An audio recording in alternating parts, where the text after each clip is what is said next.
কামৰূপৰ গৰৈমাৰীত ভয়ংকৰ ৰূপ লৈছে ব্ৰহ্মপুত্ৰৰ খহনীয়াই নৈৰ বুকুত জাহ যোৱাৰ উপক্ৰম ঘটিছে অঞ্চলটোৰ 100 বছৰীয়া পুৰণি মছজিদো কিন্তু ইমানৰ পিছতো খহনীয়া ৰোধৰ কোনো পদক্ষেপ নাই ৰাজ্যৰ জলসম্পদ বিভাগৰ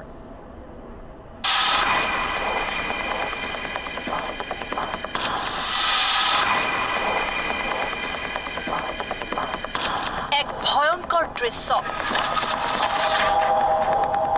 কামৰূপৰ গৰৈমাৰীত ব্ৰহ্মপুত্ৰৰ বুকুত বিলীন বিস্তীৰ্ণ অঞ্চল হেৰাই যাব 100 বছৰীয়া মছজিদ গৰৈমাৰীৰ বাঘমাৰা অঞ্চলত যোৱা 3 মাহ ধৰি অব্যাহত আছে ব্ৰহ্মপুত্ৰৰ খহনীয়া মানুহৰ ঘৰ বাৰী চৰকাৰী অনুষ্ঠান প্ৰতিষ্ঠান জাহ গৈছে মহাবাহুৰ বুকুত যিকোনো মুহূৰ্তত খহাই নিব 100 বছৰীয়া মছজিদ চাওক কোনো মতেহে মছজিদটো ৰৈ আছে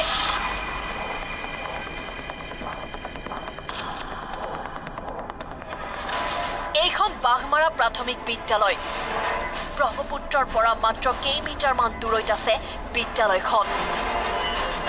যিকোনো মুহূৰ্ততে খহাই নিব বিদ্যালয়খনো 1925 চনতেই স্থাপিত আকৌ এই দৃশ্য চাওক খহনীয়া ৰোধৰ বাবে জলসম্পদ বিভাগে কি কৰিছে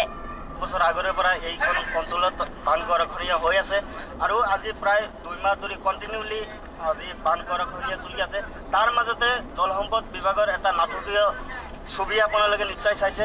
এপাছি হাতত এটা জলকেৰে মাত্ৰ কেইটামান পাৰ্শ্ব বাহিনীৰ জৰিয়তে এই বৃহত্তৰ অঞ্চলখন তেখেতসকলে প্ৰতিৰোধ কৰাৰ কাৰণে যি পৰিকল্পনা কৰিছে তেওঁ পৰিকল্পনাক আমি ধিক্কাৰ জনাইছোঁ এই স্কুলখন আজি এই বৃহত্তৰ অঞ্চলৰ একমাত্ৰ শিক্ষা অনুষ্ঠান আৰু সেই শিক্ষা অনুষ্ঠানখন আজি বান গৰাখহনীয়াৰ কবলত অঞ্চলৰ একমাত্ৰ আপোনাৰ ইছলাম ধৰ্মাৱলম্বী লোকৰ মছজিদ আৰু সেই মছজিদখন 3 বছৰ হ'ল আমি এই সাৰ্কুল অফিসত ধৰ্ণা কাৰ্যসূচী কৰিছিলোঁ কিন্তু তাৰ পৰা মানে কৈছিল যে কিবা কৰিম কিন্তু আজিৰ পৰা কোনো সঁহাৰি দিয়া নাই